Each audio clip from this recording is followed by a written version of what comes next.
My name is Chester McElroy, and I am 67 years old. I worked as a mechanic at the railroad depot in our small town in North Carolina for 38 years, and now I have been retired for 4 years. I live alone in the house I inherited from my parents, an old two-story house with a porch and a small garden. My wife Dolores died 5 years ago. We had two children, our daughter Violet, who works as a cashier in a supermarket and lives with her husband on the other side of town, and our son Clarence, who died in a car accident when he was 23. I have a sister, Ruby, who is 3 years younger than me and lives with her husband, Orville, a couple of blocks away. My days pass steadily. I get up early, have breakfast, take care of the house and garden, read the newspaper, and sometimes visit my sister or she comes to visit me. That morning, I woke up as usual around 6. The sun was already shining through the bedroom window, promising a good day. Birds were chirping outside the window. A pair of cardinals had built a nest in the apple tree last spring, and now they were permanent residents of my yard. I got up, washed my face with cold water, a habit I'd had since my Army days, and shaved with an old safety razor that I'd been using for 20 years. I considered modern razors with multiple blades to be superfluous. I had a simple breakfast, as usual: oatmeal with butter, 2 slices of bread with jam that Ruby had brought last week, and a large mug of strong coffee. Eating alone was a familiar routine, but sometimes he still wanted to hear someone's voice at the table, exchange a few words about plans for the day, or just sit in pleasant company. After breakfast, he looked through the local newspaper, the Carolina Daily. He had been reading it every morning for over 40 years, first at the table with Dolores, then alone. It was a strong habit, even though the news in a small town was rarely sensational. Around 8 in the morning, he decided to tend to his dahlias. He had bought the bulbs a week ago at a garden center on the outskirts of town, driving there in his old Ford pickup truck, which was already 15 years old but still running well. I chose the bulbs carefully, consulting with the salesman, a young guy who seemed to really know his way around gardening and wasn't just working for a paycheck. I bought a mixed set of red, yellow, and white dahlias, the varieties that Dolores especially loved. She always said that dahlias decorated the house better than any curtains, and every fall she collected seeds to plant the following spring. He put on his old work pants, which Dolores had once mended at the knees, and a plaid shirt, faded from numerous washings. He took a shovel, a hoe, and old leather gloves that were cracked from time and work, but still protected his hands well. The tools were old but reliable, inherited from his father. His father always said that good tools would last for generations if cared for properly. I chose a place for the flower bed to the left of the porch, where the sun shines in the morning and a light shade appears from a large oak tree in the afternoon. This oak tree was planted by my grandfather when he built the house in 1927. Now its trunk is so thick that you can't wrap your arms around it, and its crown spreads over half the yard. The soil under it has always been good. My father used to say that everything grows like crazy in this corner of the garden. There is something special in the soil, perhaps from the fallen leaves that have rotted and fertilized the ground over the years. He began digging small holes about 30 centimeters apart. He worked slowly and methodically, as he had become accustomed to doing over many years of working as a mechanic. Haste only spoils the job. The soil yielded easily, softened by the spring rains, and the shovel went in effortlessly. The soil was dark, rich, and full of earthworms, a sure sign of fertility. As I dug, I thought about various things. About how Dolores loved to work in the same garden, how every spring she planned what to plant and where. She had a real talent for plants. Everything grew and bloomed under her care. I wasn't very good at gardening. I was more skilled at mechanics and repairs. But after her death, I had to take care of the yard myself, and gradually I began to get the hang of it. Not as skillfully as Dolores, but the plants still grew. At my age, there's no need to rush, and my back isn't what it used to be when I was young.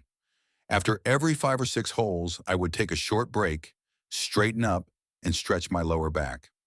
The doctor at the clinic said I was developing arthritis and prescribed some pills, but I didn't take them. I don't like taking medicine unless it's absolutely necessary. It's better to work more slowly, but without chemicals in my body. I examined each bulb carefully, checking for rot or damage. I put aside the ones that looked suspicious. It's better to plant fewer healthy ones than to deal with diseases later. I placed the good bulbs in the holes with the sprouts facing up, as the salesperson at the garden center had explained, covered them with soil, and lightly tamped them down with my palm. The soil was cool and moist, smelling pleasantly of spring and humus. I had just finished watering and was putting away my tools when I saw Estelle Parrish walking across the street. Estelle is my neighbor. She lives across the street in a small house with blue shutters and a white fence. She is 72 years old. Her husband Raymond died 3 years ago of a heart attack, and they had no children. She is a kind woman, but she likes to chat.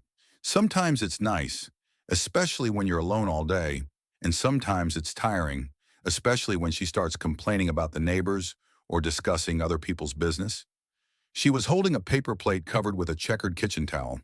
Estelle often baked something delicious and shared it with her neighbors, probably a habit from the days when her husband was alive and the house was always full of guests. "Chester," she called, approaching the low picket fence that separated our properties. "I hope I'm not disturbing you." "I see you're gardening." "No, Estelle, I just finished planting." "What do you have there?" She held the plate over the fence, and I smelled the pleasant aroma of fresh baking. "I baked some oatmeal cookies last night. I made too many. I can't eat them all myself. And the doctor says I need to eat less sugar because my blood sugar is high." The cookies smelled of cinnamon and vanilla and looked delicious, golden brown with a crispy crust. Estelle had always been a good housekeeper, even in her youth. When Dolores and I had just gotten married and moved into this house, she was already famous for her baking throughout the neighborhood. At all the holidays and church gatherings, her pies and cookies were the first to go. "Thank you very much," I said, taking off my dirty gloves. "It will go well with coffee. How are you? How's your health?" "Slowly, Chester. My joints ache. My blood pressure fluctuates." "It's age, I guess. Are you planting dahlias?" She squinted, looking at the freshly dug soil near the porch. "Dolores loved them, I remember.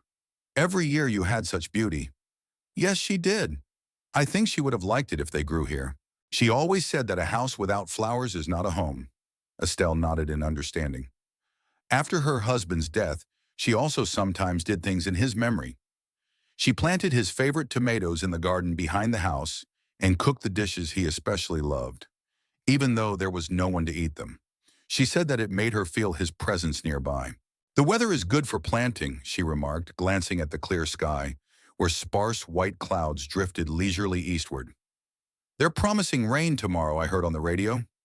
Just right for watering your flowers." "That's good. Rainwater is best for young plants."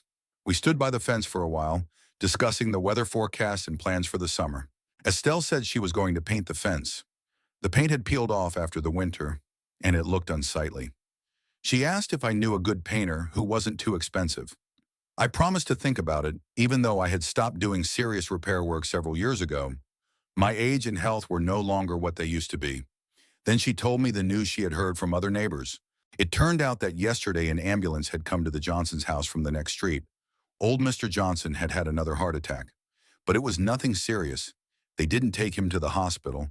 They just gave him an injection and left him at home. His wife, Mary, was beside herself with fear, but the doctor said it wasn't a heart attack, just an angina attack caused by excitement. "Wow, what a commotion," Estelle shook her head. "I was really scared when I heard the siren. I thought something terrible had happened." "At our age, every incident like this is frightening," I agreed. "I sometimes feel my heart skip a beat myself." "Well, you're still a strong man, Chester. But Johnson is already 83, and all kinds of ailments are plaguing him." Estelle also remembered that the city was planning to raise property taxes, and this worried her greatly. She read about it in the same newspaper as I did, but interpreted the news more alarmingly. "Every dollar counts when you're retired," she sighed, adjusting a gray strand of hair that had slipped out from under her scarf. "It's a good thing we own our house and have paid it off. Otherwise, we would have had to move somewhere else long ago." "Where can an old person go these days?" "Nursing homes are expensive, and I don't want to live with strangers." I agreed with her. My railroad pension also allowed me to live modestly, but without any particular luxuries. Thank God the house was mine, inherited from my parents, so I only had to pay for electricity, gas, water, and taxes. But if taxes really go up significantly, I'll have to tighten my belt. "Have you heard about the new supermarket they're going to build on the site of the old gas station?" Estelle asked. "No, I haven't. What about it?" They say it will be very big, like the ones in big cities, and the prices there will be lower than in our stores. Maybe that's good for us pensioners. Maybe. Although I'm used to our stores, I know all the salespeople, and they know me. In big stores, everything is somehow impersonal.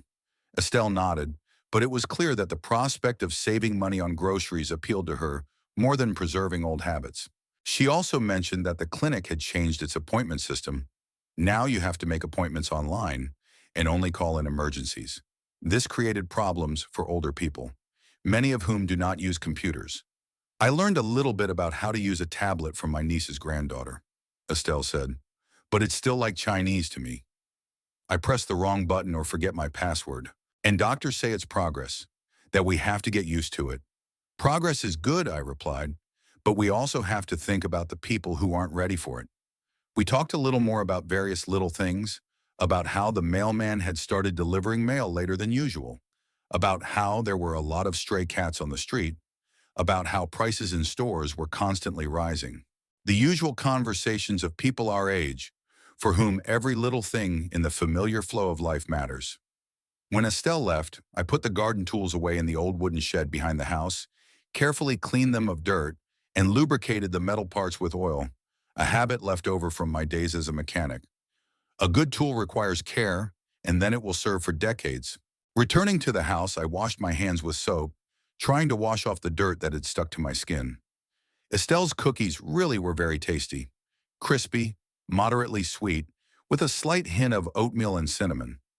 I drank a large mug of coffee with them, reading the local newspaper more carefully. In addition to what I had already read in the morning, there was an article about a Vietnam War veteran who had recently celebrated his 90th birthday. It was interesting to read about his life. Much of what was described seemed familiar. Our generation went through similar trials, although I was lucky enough to avoid the war. When the Vietnam campaign was underway, I was already married and working on the railroad. The rest of the day passed as usual. I had leftovers from yesterday's beef roast with potatoes and carrots for lunch. I always cook extra so that there is enough for several days. Cooking every day for one person is inconvenient and uneconomical. After lunch, I took a short nap in the old leather armchair in the living room, a habit I picked up after retiring. When I was working, I didn't have time for afternoon naps. In the evening, I decided to visit my sister. I hadn't been to see them in a long time, and Ruby always got upset when I didn't visit for a while. She believed that the family should stick together, especially now that we were both widowed and had no children nearby. I changed into a clean shirt and pants that I wore on special occasions, combed my thinning gray hair, and sprayed on some cologne. When we were young, Dolores always made sure I looked good when we went to visit people. Now I had to remember these things myself. Ruby and Orville lived in a one-story house on Maple Street, a 10-minute walk from my house. The house was smaller than mine, built in the 1950s, but cozy and neat. They had no children, so the house was always in perfect order. The yard had a neat lawn and flower beds on both sides of the path leading to the porch. Orville always kept the yard tidy. In his youth, he had worked as a security guard at a textile factory and was accustomed to discipline and order in everything. Ruby opened the door before I had a chance to knock. She must have seen me through the window or heard my footsteps on the path. "Chester!" She hugged me as she always did when we met. Her hugs were strong, warm, motherly, even though she never had children. "Come in, come in. Orville is watching TV and I'm finishing dinner. You'll stay for dinner, won't you?" "If it's not too much trouble, of course I'll stay." The house smelled of fried potatoes and onions, of home comfort and cleanliness. Ruby's house always smelled like that. She was a wonderful hostess, a great cook, and kept the house in exemplary order. Orville sat in his favorite chair in front of the TV, flipping through the channels with the remote. He was 66, a year younger than me. He was a strong man with a military bearing, although he had never served in the army. He was drafted after the Vietnam War. He had lost almost all his hair, leaving only a gray fringe above his ears, but he wore a thick, carefully trimmed mustache. When he saw me, he turned off the TV and stood up to shake my hand. Orville's handshake was always firm and masculine, a habit from his days as a security guard when he had to show his character. "How are you, Chester?" "Long time no see. What's new?" Everything's fine. I was planting dahlias today and decided to stop by this evening to share the news. Dahlias are nice. Dolores loved them, I remember. They're beautiful flowers, though a little finicky. We went into the kitchen where Ruby was setting the table. She looked like me. Same gray eyes and heavy chin we got from our father. But unlike me, Ruby was always more emotional, prone to worry and excessive anxiety. Mother said Ruby took other people's problems too much to heart. The table was set in a homely but neat manner, a white tablecloth that I remembered from my childhood when we lived with our parents. Real plates instead of paper ones, and cloth napkins. Ruby always believed that even a simple family dinner should look dignified. Over dinner, we talked about various little things. Ruby made pork with potatoes and green peas, a simple but very tasty meal. The meat was tender, the potatoes were fluffy, and the peas were fresh, not from a can. She always cooked with soul, and you could feel it in every dish. Orville told us that their neighbor Bill Henderson was selling his house and moving to Georgia to be with his children.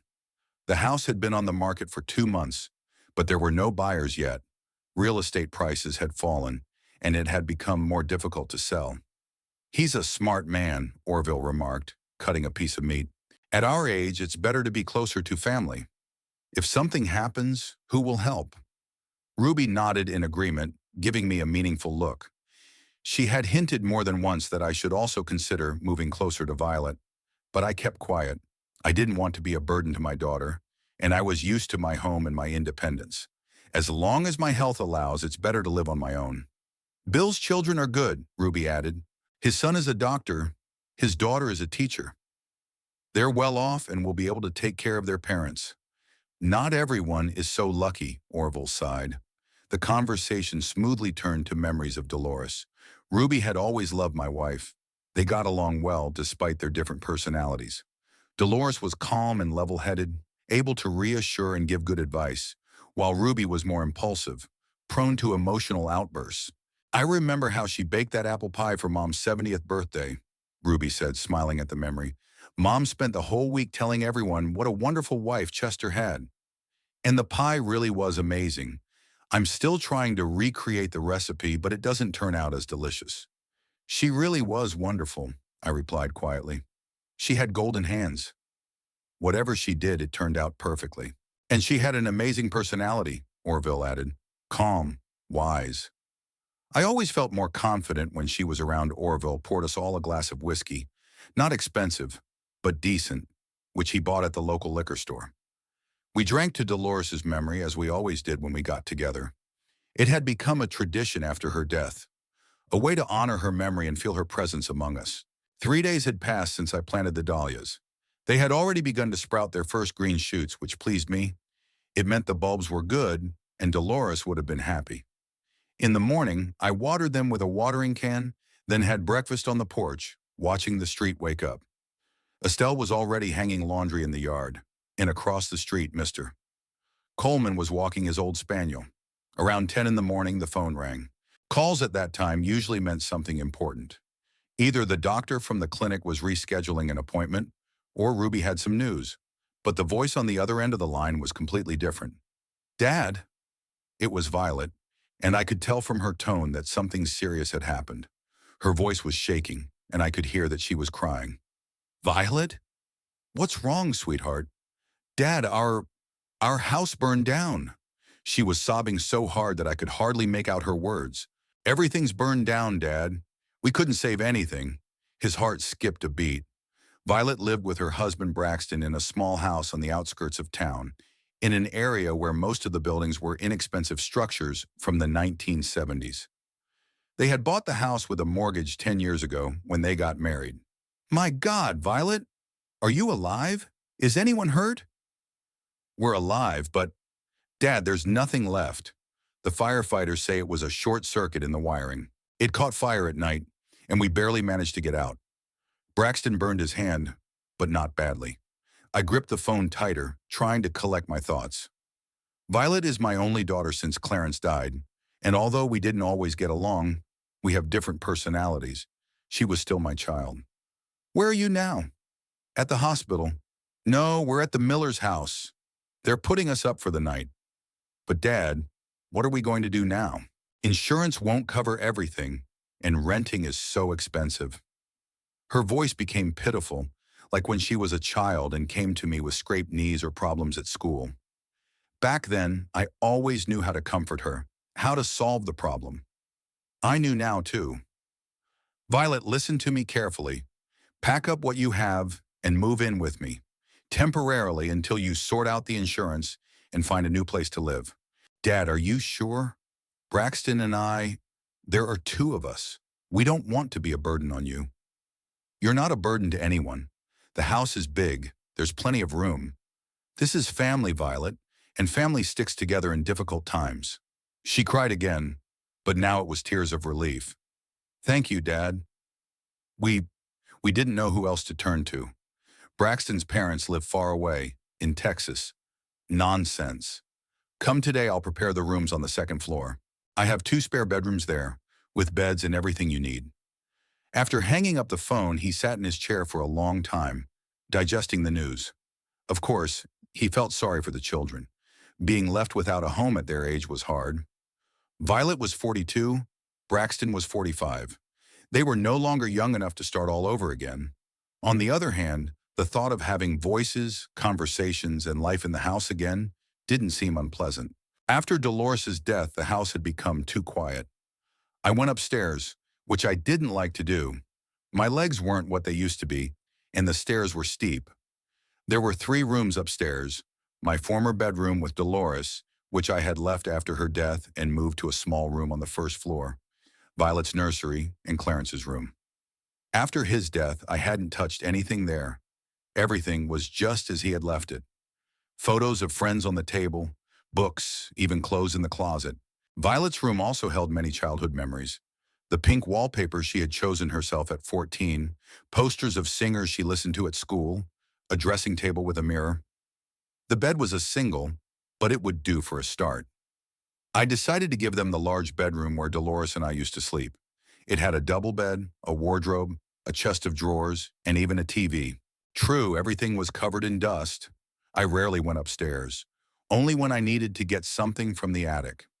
I spent several hours cleaning. I vacuumed the carpets, wiped down the furniture, and changed the bedding. In the large bedroom, I removed Dolores's photos and my personal belongings from the dresser. I didn't want the young couple to feel uncomfortable. I opened the windows to air out the room. The musty smell disappeared fairly quickly. I also tidied up Violet's nursery, although I realized that a 42-year-old woman would find the pink wallpaper and stuffed animals on the shelves strange. But there was no time to redo the renovation. Everything was ready by lunchtime. I went downstairs, made coffee, and sat down to think about how my measured life would change. On the one hand, the company would be pleasant. On the other hand, I never particularly liked Braxton. He wasn't a bad guy, but he was a bit rough, liked to drink, and when he drank, he became talkative and annoying. He worked as a truck driver and often went on long trips, so he wasn't home every day. After lunch, I decided to go to the grocery store. I needed to buy food for more people. He took the old wheeled bag he used for such trips and headed to Main Street, where Fresh Mart, the main grocery store in our town, was located. The store was small but had a good selection. All the salespeople knew me by sight, and I knew them. Most of the people who worked there were middle-aged local women, many of whom still remembered Dolores. I stocked up on food, meat, vegetables, bread, milk, eggs. I also picked up some canned goods and pasta.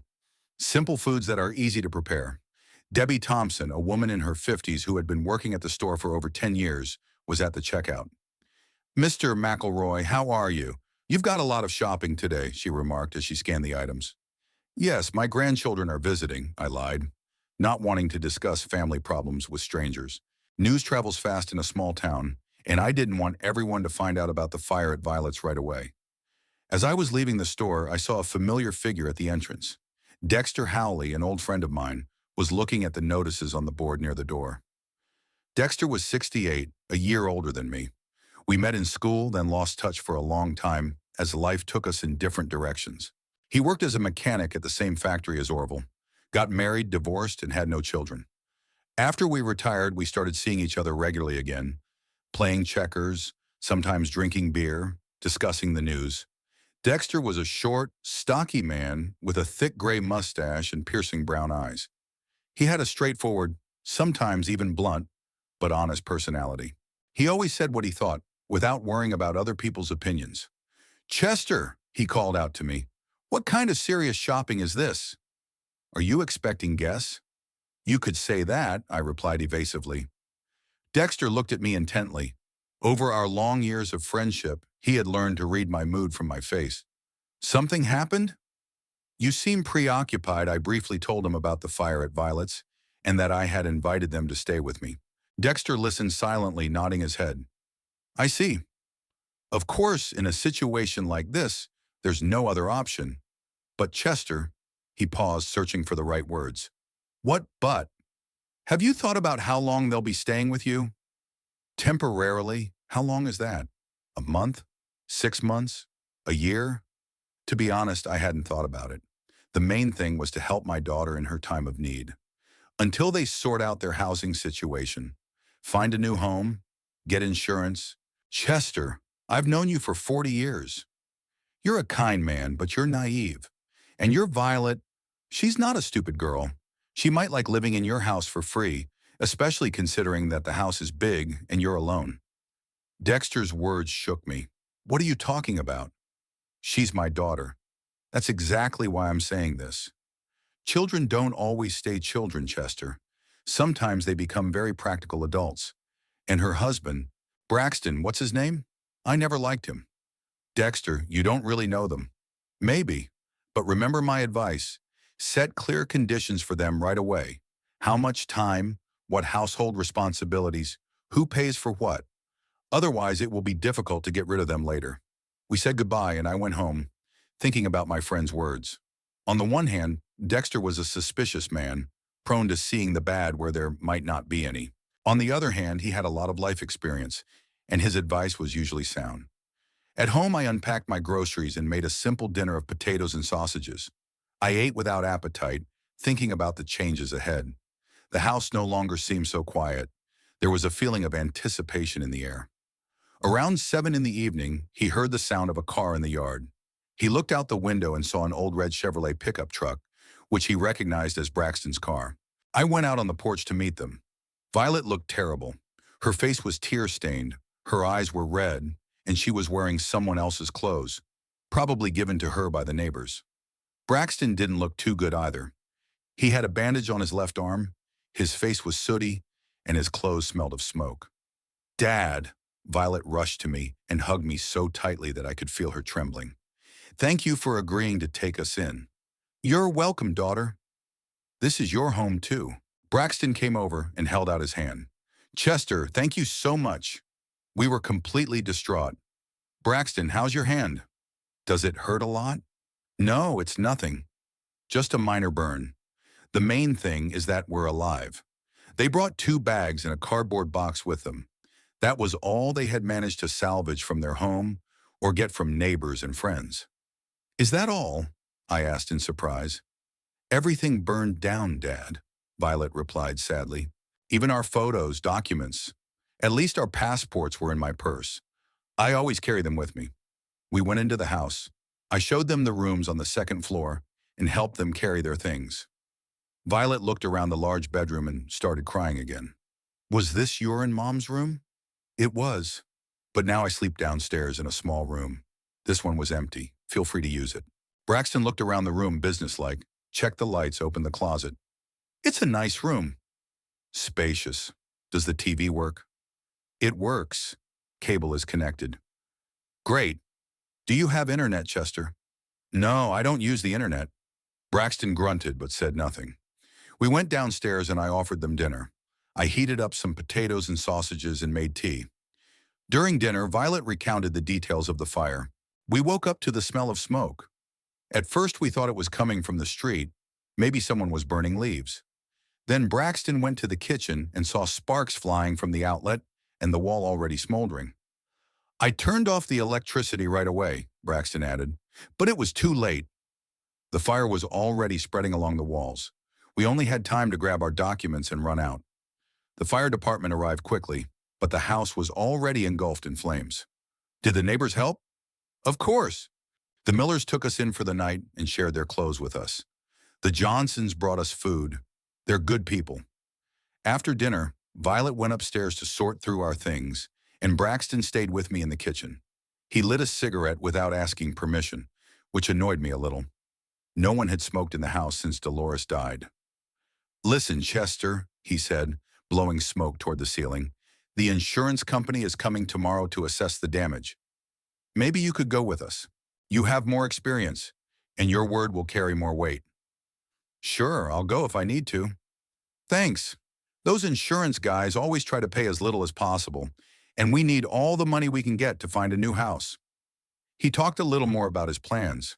He wanted to find a house bigger than the old one, in a better neighborhood. He said that maybe it would be worth moving to another city where there were more jobs and higher salaries. I listened to him half-heartedly, thinking that now my quiet house would be filled with strangers' voices, strangers' habits, strangers' problems. Around 10 o'clock in the evening, we went to bed.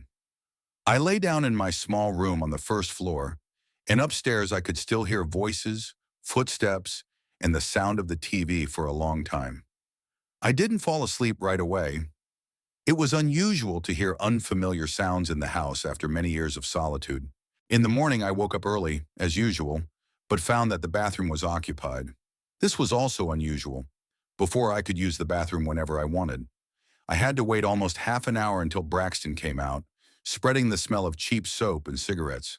In the kitchen, I found that someone had already made breakfast. Violet was standing at the stove frying eggs. "Good morning, Dad. I hope you don't mind me taking over your kitchen." "Of course not. On the contrary, it's nice the three of them had breakfast together." Braxton was quiet that morning, while Violet bustled about, serving everyone food and pouring coffee. She was clearly trying to show that she could be a good housekeeper and wouldn't be a burden.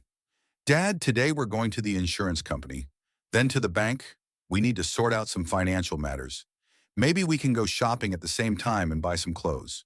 And in the evening, I'll cook a proper dinner, not these canned meals." "Okay, daughter, do what you need to do." After breakfast, they left to go about their business, and the house became quiet again. I went out into the garden, watered the dahlias, which had already grown noticeably, then sat down on the porch with a newspaper. But it was hard to read. My thoughts kept returning to the new residence. On the one hand, the presence of the family in the house was pleasant. The house seemed to come alive, filled with meaning. On the other hand, the familiar rhythm of life was disrupted, and this created some tension. Dexter's words wouldn't leave my head. What if he was right? What if Violet and Braxton decided that living with me was convenient and profitable? The house is big, the housing costs are zero, and I'm not the type to charge them for electricity and food. But she's my daughter, I told myself. My only daughter after Clarence's death. She can't wish me ill, and temporary inconveniences are normal when you help your family in a difficult time. In the evening, they returned with groceries, bags of clothes, food, and some small items. Violet had indeed prepared a nice dinner, roast meat with vegetables, and she even bought some kind of dessert. At the table, they talked about their day. The insurance company promised to pay compensation, but not in full. Part of the damage was not covered by the policy. There would be enough money for a new house, but they would have to take out another mortgage. The bank was willing to consider the application, but the process would take time. "So, Dad, it looks like we'll have to stay with you for another 2 or 3 months," Violet said. "I hope you don't mind?" "Of course not. Stay as long as you need to." Braxton nodded with satisfaction. "You have a nice house, Chester. It's spacious and comfortable, and the neighborhood is quiet and peaceful. We like it here." The first 2 weeks passed relatively calmly. Violet tried to be a good hostess. She cooked dinner, cleaned the house, and even washed my shirts without being asked. Braxton behaved appropriately, not smoking in the house after I politely asked him to go out on the porch. They talked about looking for a new home, showed me newspaper ads, and discussed options. But gradually, minor inconveniences began to appear, which at first seemed insignificant, but then became increasingly annoying. The first problem arose with the bathroom. There was only one bathroom on the second floor of the house, and I used to use it whenever I wanted. Now I had to wait every morning. Braxton took a long time in the bathroom, showering, shaving, and doing other things. Then Violet would go in. and she wasn't in a hurry either. By the time the bathroom was free, it was almost 9 in the morning. Several times I delicately hinted that I also needed to get ready in the morning, but it didn't work.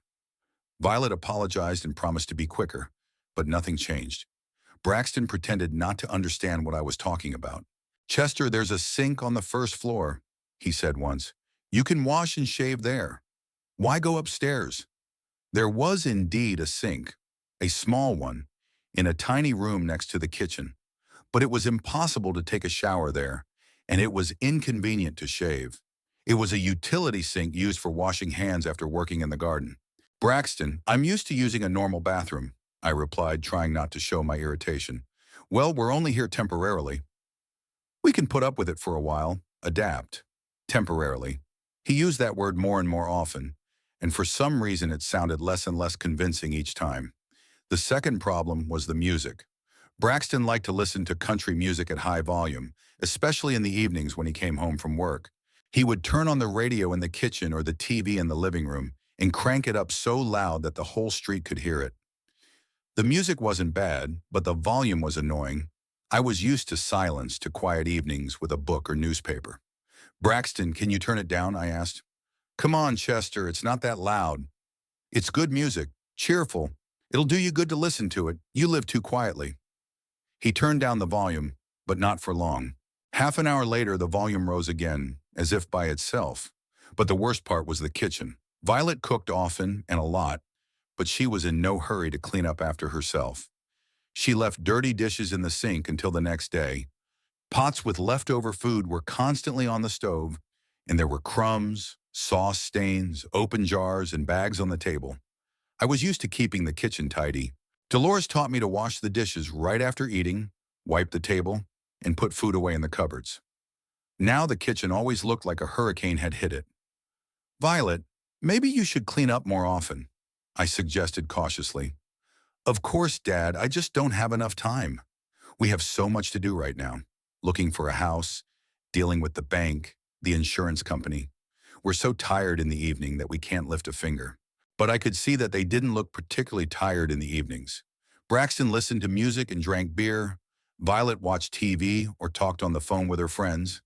There was no time for cleaning, but there was plenty of time for entertainment. Gradually, I began to clean up after them myself. I washed their dishes, wiped the table, took out the trash. It was humiliating, but the alternative, living in filth, seemed even worse. A month had passed since they moved in. Talks about finding a new home became less frequent, and talks about how well they were living with me became more frequent. "Dad, you know, we're very comfortable here," Violet said at breakfast. "The house is so cozy. The neighborhood is quiet. We're even thinking about looking for something nearby so we can live close to you." "That would be nice," I agreed, although deep down I hoped they would find a place further away. "Or maybe we shouldn't look for anything at all," added Braxton. "The house is big. There's enough room for everyone. We could help with the expenses and the housework, but you said it was temporary." "Temporary, temporary," Braxton waved his hand. "What's the big deal if it takes longer than expected? It's better for you not to live alone, right?" I remained silent, not knowing how to respond. At the beginning of the second month, something happened that finally made me wary. It was a normal Tuesday, and I was sitting in the garden, weeding around the dahlias, which had already grown quite a bit and were getting ready to bloom.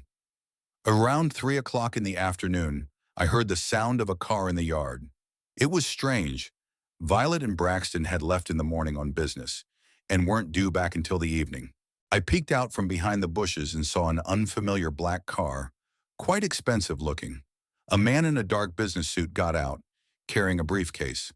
The man was about 50 years old, of medium height, with neatly trimmed gray hair and a serious face. He looked like a man accustomed to business negotiations, confident movements, an expensive watch on his wrist, leather shoes polished to a shine. He walked to the front door and knocked. A minute later, the door opened and I saw Violet. It turned out she was home, even though she had said that morning that she was going into town. "Come in, Mr. Harris," I heard her voice. "Braxton is already waiting in the living room." So Braxton was home too. They had lied to me about their plans for the day. The door closed and I was left puzzled. Who was this Mr. Harris? Why had he come? And why had the children hidden his visit from me? I continued working in the garden, but listened intently to the sounds coming from the house. Voices came from the living room, but I couldn't make out the words. The conversation lasted about an hour, after which I heard the sound of the door opening. "Thank you for your advice, Mr. Harris," said Violet. "We'll think about it and get back to you." "You're welcome, but don't delay. It's better to resolve these matters quickly, before any complications arise." "Of course, we understand." The man got into his car and drove away. I waited for Violet or Braxton to come out and tell me about the visit, but that didn't happen. Through the window I could see them talking animatedly in the living room, but they didn't come out. At dinner that evening, I cautiously asked, "How did it go? Did you manage to do everything you planned?" "Yes, everything's fine," Violet replied without looking up from her plate. "We went to the banks and filled out the paperwork." "Did you spend a long time at the bank?" "Not really. About an hour and a half, I guess." The next day, I waited until they left and went to see Dexter. My friend lived 2 blocks away from me in a small house he rented from Mrs. Burns, a widow. Dexter had never been domestic. He had lived alone his whole life, cooked poorly, and wasn't particularly interested in tidiness. I found him in the yard repairing an old bicycle that he sometimes rode to the store for groceries. "Chester, what brings you here? Come on in. I'll make some coffee." We went into his kitchen, small, cluttered but cozy. Dexter made instant coffee and took some cookies out of a package. "How are things with the tenants?" he asked. "Have they moved out yet?" "No, they're still here." And that's the problem. I told him about the growing problems: the bathroom, the music, the mess in the kitchen. Then I described yesterday's visit from the stranger and how Violet and Braxton had lied to me. Dexter listened attentively, nodding occasionally. "Mr. Harris, you say? In a business suit with a briefcase?" "Yes. He looked like a lawyer or some kind of official." "And what did Violet call him? By his first and middle names or just Mr.?" "Mr. Harris." And she spoke formally, politely, but not like she would to an acquaintance. Dexter thoughtfully twirled his coffee cup in his hands. "Chester, where do you keep the house documents?" "In the safe in the bedroom." "Why?" "Check to see if everything is there. And make a habit of locking your room when you leave the house." "Dexter, what are you talking about?" "She's my daughter. That's exactly why I'm saying this. Listen, I have a friend who works at a notary office. Jim Wilson, remember we went to school together? I can discreetly ask him if there have been any inquiries about your house. Do you think it was the notary who came? Who else? A family lawyer? A notary? A real estate agent? Someone involved in real estate. And if your daughter is hiding these meetings, then something's not right." Dexter's words alarmed me, but I still didn't want to think badly of Violet. Maybe they just didn't want to bother me. They were consulting about buying a new house, so they invited an expert. Then why lie? And why meet at home instead of at the office? "No, Chester, something's not right here." "What can they do?" "The house is in my name. There's no will." "There's no will, but you're not getting any younger. And if something happens to you, the house will go to your only daughter by law." Maybe they decided not to wait for things to take their natural course. "Dexter. What about Dexter? Are you a grown man or a naive boy? Money is serious business. A house in this neighborhood is worth a lot. And I remember that your Violet always wanted to live well." Indeed, Violet had dreamed of a beautiful life since childhood. She envied her classmates from wealthy families and always wanted expensive things and fashionable clothes.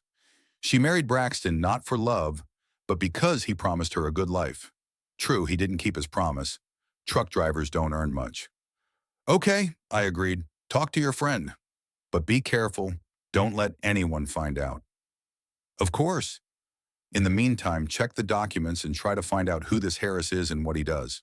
I returned home with mixed feelings. On the one hand, Dexter's logic was understandable. On the other hand, I didn't want to believe that my own daughter was capable of such meanness. In the evening, Violet and Braxton returned late, around 9 o'clock.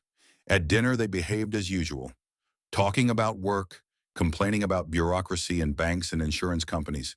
I watched them closely, trying to notice anything suspicious, but I didn't see anything unusual. After dinner, Braxton turned on the music as usual and sat down to watch TV. Violet washed the dishes, humming something under her breath. It was a normal family evening, if not for the worm of doubt that had burrowed into my soul. The next day, they left again in the morning, saying they were going to look at a house in a neighboring town. I waited until their car disappeared around the bend and went up to my room. The safe stood in the corner, behind an old chest of drawers. It was a small home safe that I had bought while Dolores was still alive to store documents and a small amount of cash for a rainy day. I opened it and counted the contents. The documents for the house were there. The title deed, the technical passport, certificates from various authorities. But they weren't arranged the way I usually put them. Someone had gone through them. The money was there too, but here too, I could tell that someone had looked inside. The bills were not in the order in which I had left them. So someone had been in my room, rummaging through the safe. Who? Violet or Braxton? And why? The lock on the safe was intact, so it had been opened with a key, and I kept the spare key in my desk drawer. I checked. The key was there, but the drawer had clearly been open. Now there was no doubt I was being robbed, not of money, but of information. But the fact itself was outrageous. When they returned that evening, I didn't say anything, but I made a decision. Tomorrow I would change the lock on the safe and lock my room. 2 days later, Dexter called. "Chester, I have news. My friend at the notary's office found out something." "What exactly?" "Come over, we can't discuss this kind of thing over the phone." I went to Dexter's immediately. My friend greeted me with a serious expression. "Sit down, Chester. You're not going to like what I'm about to tell you." "Go ahead." "This Harris guy really is a notary. He works for Harris and Partners and specializes in real estate. And yes, he was contacted about your house." "How was he contacted?" "They consulted about the procedure for re-registering ownership in the event of, how should I put it, the owner's incapacity." I felt a chill inside. Meaning? Meaning they were interested in how to take a house away from a person who is allegedly unable to make decisions on their own, due to old age, illness, mental disorders. My God, now that's not all. They also asked about guardianship and whether the daughter could become her father's guardian and dispose of his property. I sat there, unable to believe what I was hearing. So they're planning to declare me incapacitated? It looks that way. It's a fairly common scheme. Relatives gather information that the old man cannot take care of himself, forgets to take his medication, and gets lost on the street. Then they go to court, appoint a guardian, and all the property comes under the guardian's control. But I'm perfectly healthy. My memory's fine. I think clearly. And who's going to check that? The court will order a psychiatric evaluation, and psychiatrists, they're human too. For a good price, they'll write anything. My world has been turned upside down. My own daughter, whom I raised, educated, and helped in difficult times, planned to have me declared insane so she could take my house. What should I do, Dexter? For starters, don't panic. So far, these are just plans. They haven't done anything concrete. But you need to be prepared. If I were you, I would go to your doctor and ask for a medical certificate. And to a psychiatrist too, let them confirm that you are of sound mind and memory. And then you decide what to do next. Kick them out or wait until they reveal themselves. I walked home in a daze. All the recent weeks now seemed different. The mess in the house, the disruption of my habits, the lies about visits, it could all have been part of the plan. To create the impression that I couldn't manage the household, that I needed help, that without my daughter's care, I would be lost. And the secret meetings with the notary were preparation for the decisive blow. At dinner that evening, I looked at Violet and Braxton with completely different eyes. My daughter smiled, told me some news, asked how I was feeling, and I thought, when did she decide to betray her father? How long has she been planning this? And does she know that I understand everything? "Dad, you seem sad today," Violet remarked. "Are you feeling unwell?" "I feel fine," I replied curtly. "I think you've been a bit distracted lately. You forget to turn off the stove. You lose your keys. Maybe you should see a doctor." It had begun. She was already laying the groundwork for her plans. "I'm perfectly healthy, Violet, and my memory is excellent." "Of course, Dad. We're just worried about you." Braxton nodded seriously. "Yes, Chester. At your age, you need to be more careful about your health. We're here to help if you need it. Help. Help rob me. Take away my home. my freedom, my dignity. I finished my dinner and went to my room, locking the door with a new lock. I had to think, plan. The game was just beginning, and I had to win. Otherwise, I would spend the rest of my life in a nursing home, and my house would go to the people I considered family. After talking to Dexter, several days of tense anticipation passed. I went to the family doctor and got a note saying that I was in good health and of sound mind. I also visited a psychiatrist at the regional hospital. An elderly doctor named Campbell had a detailed conversation with me and issued a conclusion that I had no mental disorders. I hid the documents in a bank-safe deposit box. It wasn't safe to keep them at home. Violet and Braxton acted as if nothing had happened. They continued to talk about finding a new home, although I didn't see much enthusiasm in these conversations. Rather, they were performing a kind of ritual, maintaining the appearance of temporary residence. Braxton became even more unrestrained. He smoked on the porch, throwing cigarette butts directly onto the flower bed with dahlias. He listened to music louder than before, and when I asked him to turn it down, he replied that he had a hard job and was entitled to relax. Violet supported her husband, saying that I had become too picky. "Dad, you've changed," she said one day at breakfast. "You've become nervous and suspicious. Maybe you should see a doctor." "I've been to the doctor." "I'm fine." "Well, if you think so," Violet shrugged, but her gaze was meaningful.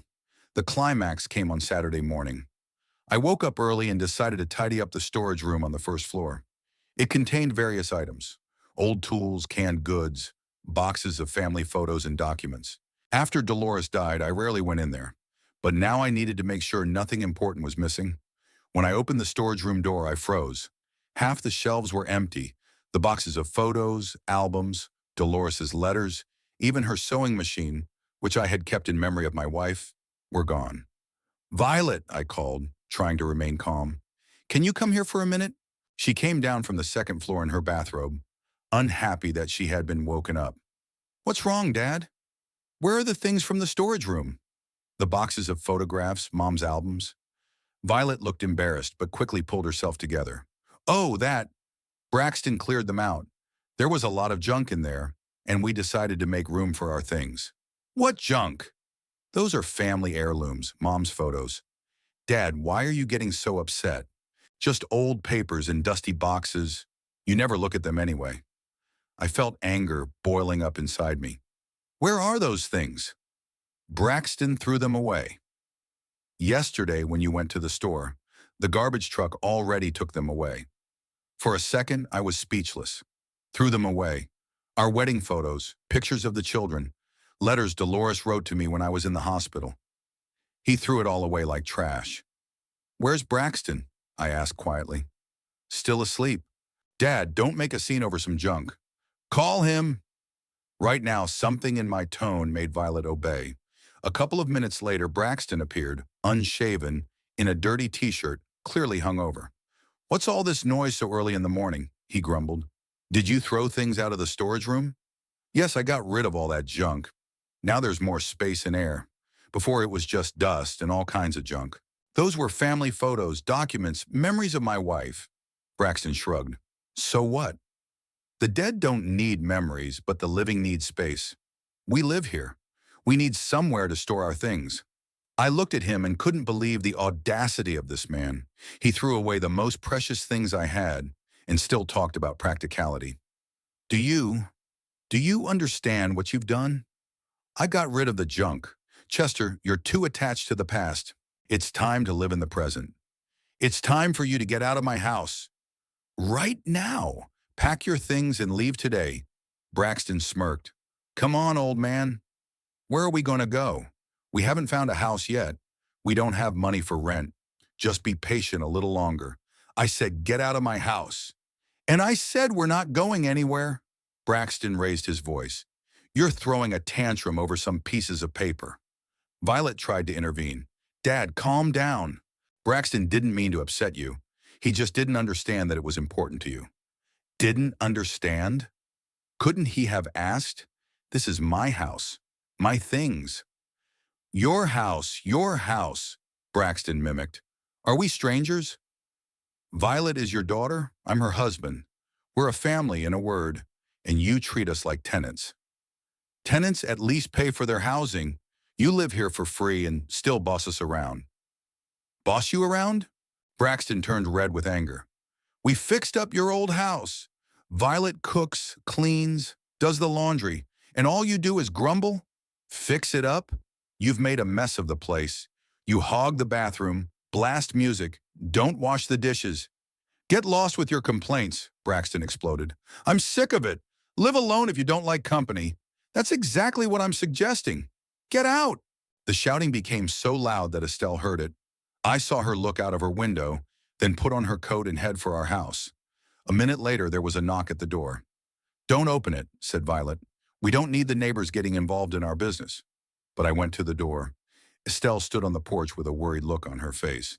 Chester, what's going on? They're shouting all over the street. I thought maybe someone was hurt. It's okay, Estelle, just a family quarrel. Braxton appeared behind me. Get out of here, you old hag. None of your business. Estelle stepped back in fear. I just wanted to know. You didn't want to know anything. You eavesdrop and then spread gossip all over the neighborhood. Braxton grabbed a kitchen chair standing nearby and threw it at Estelle. The chair flew past her, but the woman fell in fright, catching on the porch step. Braxton! Violet shouted. I rushed to Estelle and helped her up. She had a graze on her knee, and her hands were shaking from shock. Estelle, are you hurt? No, I don't think so. Chester, what's going on? He almost killed me. Braxton stood in the doorway, breathing heavily with anger. Get out while you still can, and don't stick your nose in here anymore. How dare you? I turned to Braxton. She's an elderly woman, a neighbor. Have you no conscience? And you have no brain. You let anyone into the house, and then you're surprised. Estelle, leaning on my arm, got up from her knees. Chester, should I call the police? He's not right in the head. Just try it, Braxton yelled. I'll show you crazy. He took a step toward Estelle, and I stepped between them. Enough. Estelle, go home. I'm sorry for this mess. But Chester, please go. I'll take care of this myself. Estelle, still looking back fearfully, hurried to her house. I returned to the house where Violet and Braxton were waiting for me. Now the whole street will know about our fight, Violet said discontentedly. Great, let them know what kind of guests I have. I was beside myself with rage. That's it, enough. Pack your things and get out. Today. We're not going anywhere, Violet said calmly. Dad, you're not in any condition to make decisions. Do you see how you're behaving? Yelling, attracting the neighbors, throwing tantrums. This isn't a tantrum. It's righteous indignation. Dad, you're sick. You need help, treatment.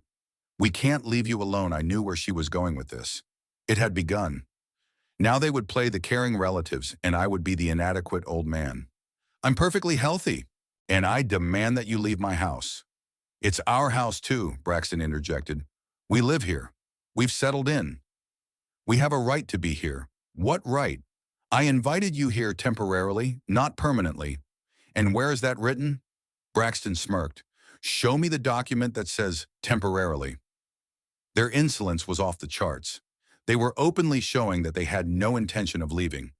Violet, I turned to my daughter, hoping to find at least a shred of conscience in her. You understand that this is not acceptable, right? This is my house, my life. I want to live in peace, not put up with rudeness and disorder. Dad, I understand that it's hard for you to get used to change. But we're a family, and families should stick together, especially when one of the family members starts having problems with, well, you know. I don't have any problems. Dad, take a look at yourself. You've become forgetful and irritable. You lose your keys, you forget to turn off the stove. Yesterday you told Mrs. Miller that you forgot her name, even though you've known her for 20 years. That was a lie. I remember Betty Miller very well and have never forgotten her name. I didn't say anything like that. You did, Dad. I saw it, and Braxton heard it too. Braxton nodded in agreement. Yes, I heard it. Chester, you really need help. We're ready to take care of you. Take care of you. Like you're incapacitated. Like a lunatic.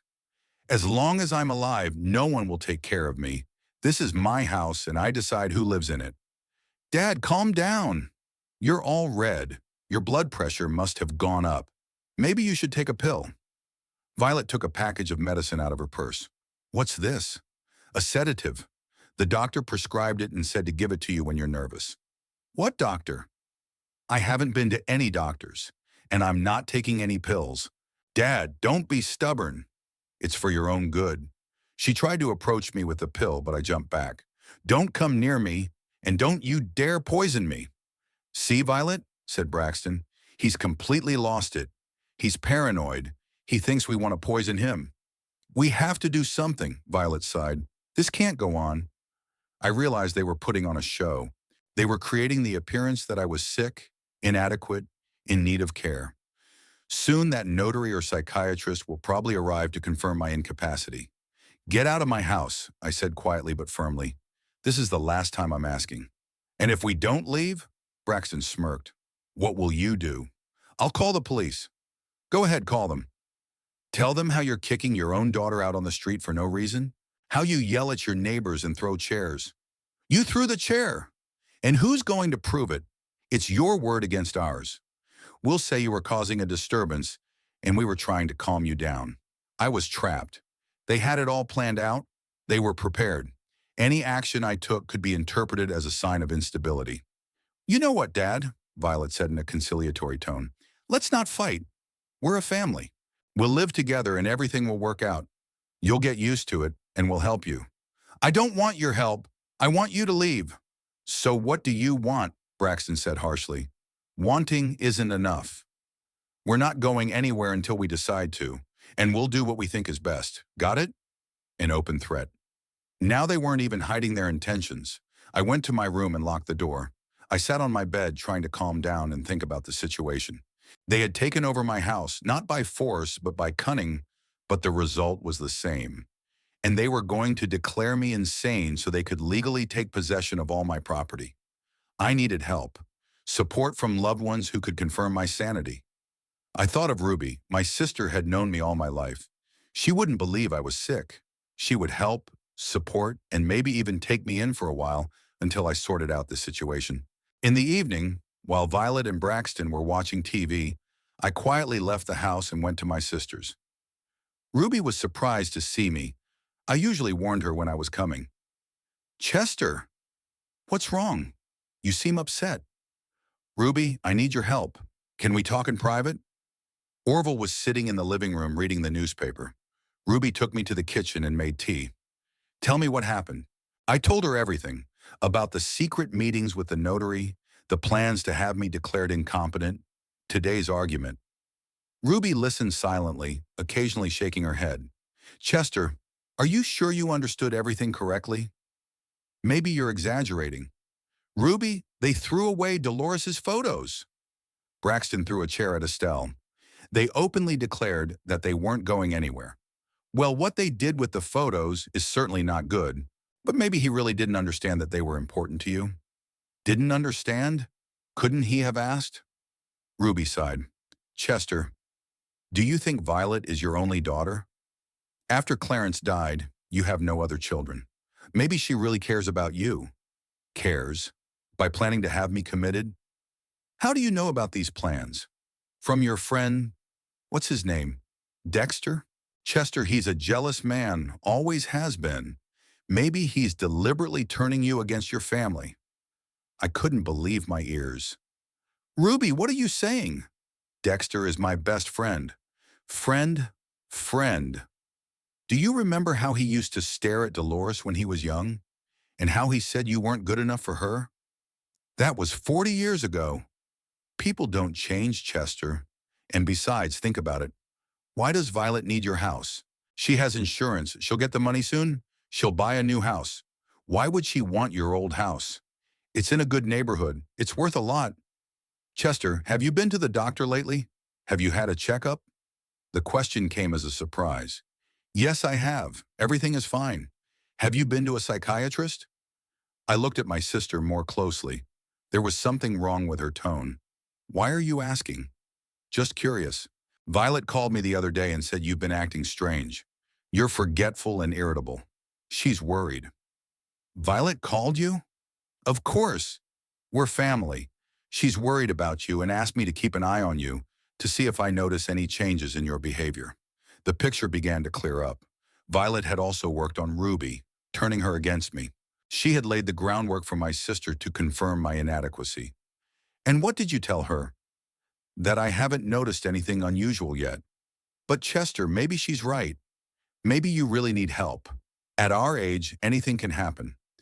At our age, it happens that your own children betray you for money, I said bitterly. Don't say that. Violet is a good girl. She loves you. I realized that Ruby wasn't going to help me. Violet had prepared her in advance, convincing her that something was wrong with her father. Ruby, if I need a place to stay, will you take me in? Why do you need a place to stay? You have a home. There are people living in my home who are kicking me out. Chester, don't exaggerate. No one is kicking you out. It just takes time for things to settle down. I got up from the table. I see. Thanks for the tea. Chester, wait. Maybe you should talk to Orville. He's a man, he might understand better. But I didn't want to talk to anyone anymore. It was clear that Violet had done her homework. She had worked on all the relatives and acquaintances, convincing them that my father was getting old, losing his mind, and needed help and supervision. Now I was alone against everyone, and there was less and less time to think. I returned home late in the evening in a depressed mood. Even Ruby, the only relative who could support me, was on Violet's side. Now it was finally clear. I was surrounded on all sides, deprived of allies, and prepared for the final act of a play called The Incapacitated Old Man. The lights were on in the house, and voices could be heard coming from the living room. Violet and Braxton were talking animatedly about something, laughing periodically. They were probably discussing the success of the operation. My sister had been fooled. My neighbors were against me after the morning scandal, and I myself looked like an unstable old man who threw furniture around and threw tantrums. I went to my room, locked myself in, and sat down on the bed. I had to make a decision. Either I could accept my fate and wait to be declared incompetent and sent to a nursing home, or I could take action. But what action? The police wouldn't help. Technically, Violet and Braxton weren't breaking the law. I had invited them to stay without specifying any time limits. Court? But by the time the case went to court, they would have had time to carry out their plan to have me declared incompetent. My relatives and neighbors would testify against me. Around midnight, I made a decision. In the morning, I would go to Dexter and ask for help. Dexter is the only person who understands the situation and has not fallen for Violet's tricks. He is a decisive man who got into fights many times in his youth and is not afraid of difficulties. Maybe together we can come up with something. I slept poorly, waking up at every little noise. I could hear voices behind the wall. Violet and Braxton were whispering about something for a long time. They were probably planning their next move. I got up early in the morning and washed my face in the small sink on the first floor. I didn't want to go upstairs and run into them. I had a sandwich and tea for breakfast and left the house while they were still asleep. Dexter was already up, watering the small garden behind the house. When he saw me, he immediately realized that something was wrong. "What happened, Chester?" "You look like you've been to a funeral," I told him about yesterday's events. The argument, the photos, the conversation with Ruby. Dexter listened silently, occasionally shaking his head. "So they worked on your sister too," he concluded. "They're clever. No doubt about it." "Dexter, I don't know what to do. They've taken over my house and they're not going to leave. And everyone around me thinks I'm sick. And you are sick, Chester. Sick with kindness and naivety. 40 years ago, I warned you not to trust people too much, even your relatives. Money corrupts people. What should we do now?" Dexter thought for a moment, scratching his gray stubble on his chin. "You know, when we were young, you and I got into trouble more than once. Remember the fight in the bar when those guys from the neighboring town attacked us?" "I remember." "We barely got away with our lives. But we did. And remember when we kicked the homeless guys out of the abandoned warehouse when they set up a den there? That was a long time ago, Dexter. We were young and hot-headed back then. Who said that old age is a death sentence?" Dexter looked at me intently. "Chester, do you remember where we hid our Army trophies?" I shuddered. Army trophies was what we called 2 revolvers that we had acquired in our youth in some mysterious way. Officially, we hadn't served in the Army. We had lived through peacetime. But somehow we had come into possession of the revolvers. We shot them in the woods at cans and bottles, then hid them and forgot about them for many years. "Dexter, what are you talking about?" About the fact that sometimes problems are solved not with words, but with action. Your daughter and her husband only understand the language of force. If they don't want to do it the nice way, then we'll have to do it the hard way. What exactly are you suggesting? To come to your house with weapons and explain to these parasites that their free vacation is over. Like men, as in the old days. The suggestion was crazy, but I saw no other way out. What if they go to the police? What are they going to say? That some old men came to kick them out of someone else's house? Who's going to believe that we're capable of anything serious? They'll say the old men have lost their minds. Dexter, it's very risky. It's risky to do nothing, he interrupted. In a month, they'll declare you incompetent, send you to a mental hospital, and the house will go to those scoundrels. And then what? Will you spend the rest of your life regretting that you didn't fight back? He was right. There might not be another chance. Where are the guns? In the basement of the old Miller house, remember? We buried them there back in '72, in a tin box. I remembered. The Miller's house had been demolished 10 years ago, but the basement remained. Now it's a vacant lot overgrown with weeds. Do you think they're still there? The box was good, airtight. They should be preserved. We went to the old place. The basement was indeed still there. A concrete box, half filled with earth and debris. Dexter brought a shovel, and we started digging in the corner where we remembered the box being buried. We worked in silence, taking turns. Our backs weren't what they used to be, but our determination gave us strength. After an hour, we hit metal. The tin box was in pretty good shape, although it was rusty. Inside, wrapped in oiled cloth, were 2 revolvers, old but in working order. There were also cartridges in a separate box. Beautiful, said Dexter, taking out one of the revolvers. Like new. The weapon was heavy and cold. I hadn't held one in my hands for over 40 years, but the feeling was still the same. Power, strength, determination. Do you still remember how to shoot? Dexter asked. It's like riding a bike. Once you learn, you never forget. We loaded the revolvers, hid them under our jackets, and went to my house. On the way, Dexter instructed me.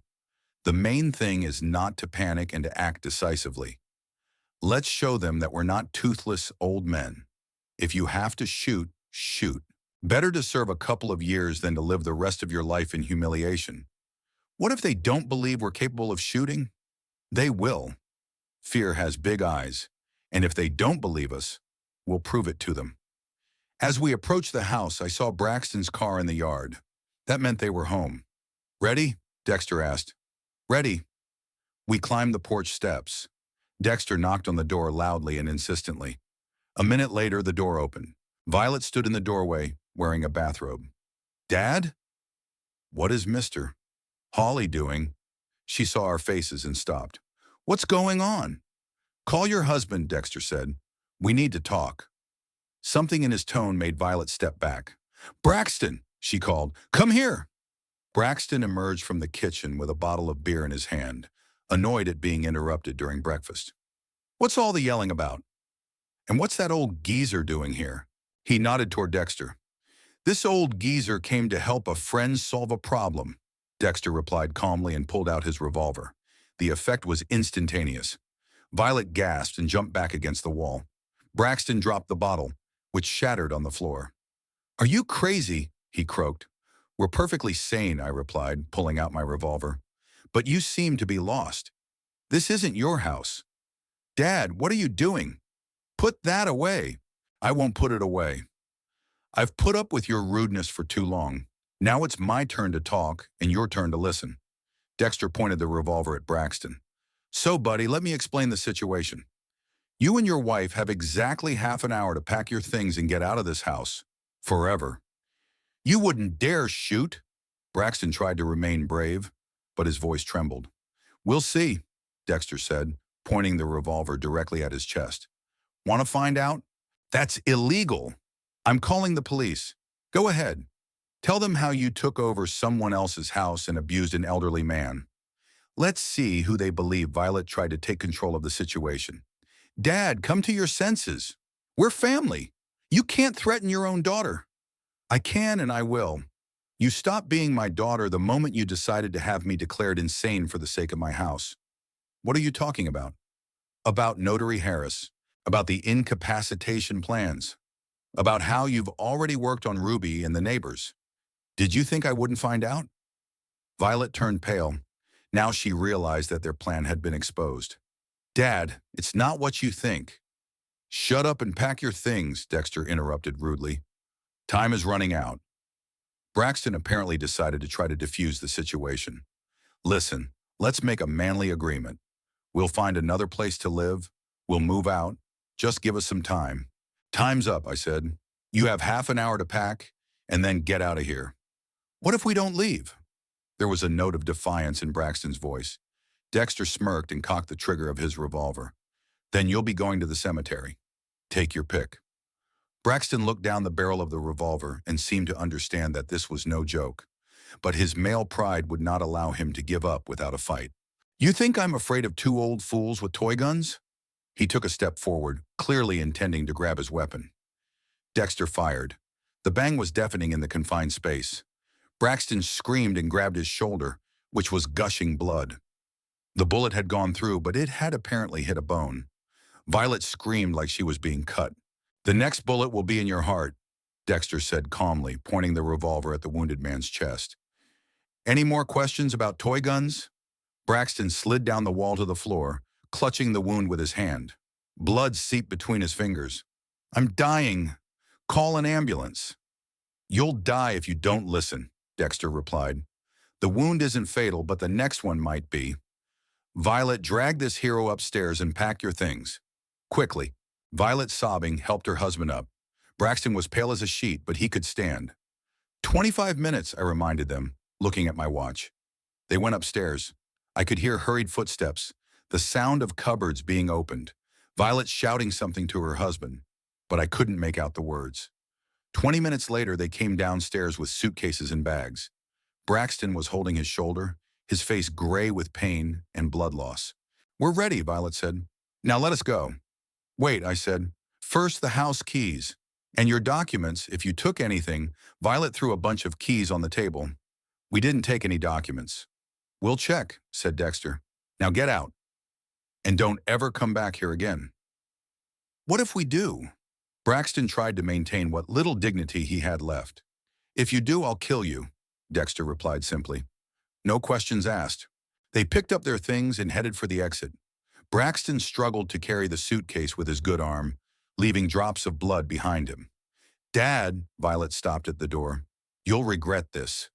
We'll go to the police and tell everyone that you threatened us with a gun.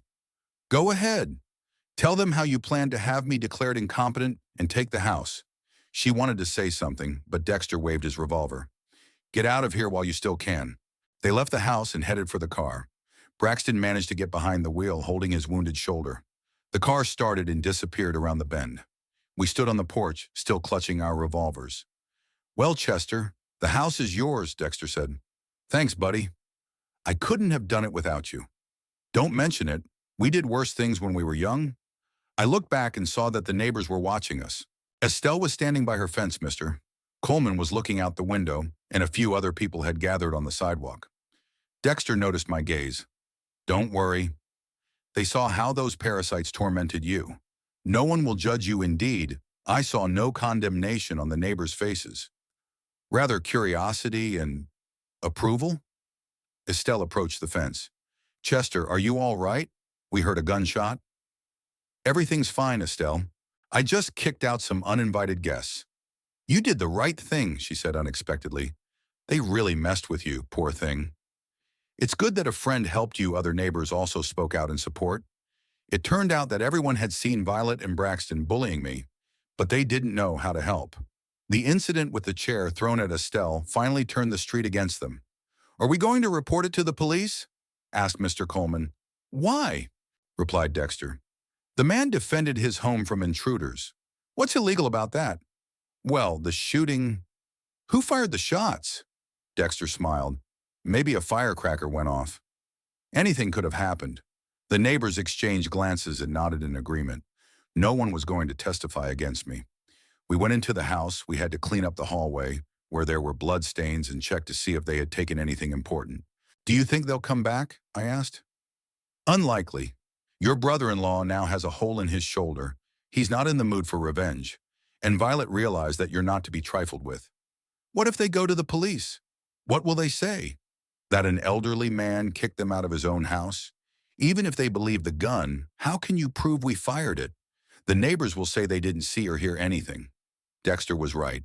In our small town, people stick together. Violet and Braxton were outsiders who behaved badly. By evening, the house was tidied up. I replaced the locks on all the doors and checked the safe. All the documents were there. Dexter helped me take out the trash they had left behind and tidy up the kitchen. Well, hero, he said before leaving, did you handle your family problems? I did. Thank you, Dexter. I would have been lost without you. Come on, friends are there to help in difficult times. Shall we hide the revolvers back up? I'll keep them with me for now. You never know. In the evening, I sat in my armchair in the living room, sipping whiskey and enjoying the silence. The house was mine again.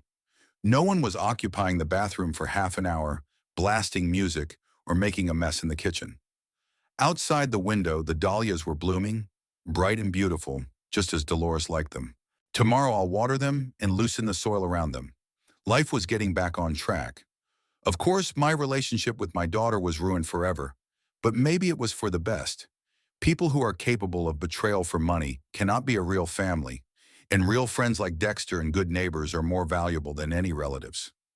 I finished my whiskey and went to sleep in my bed, in my house, which no one would ever dare take away from me again.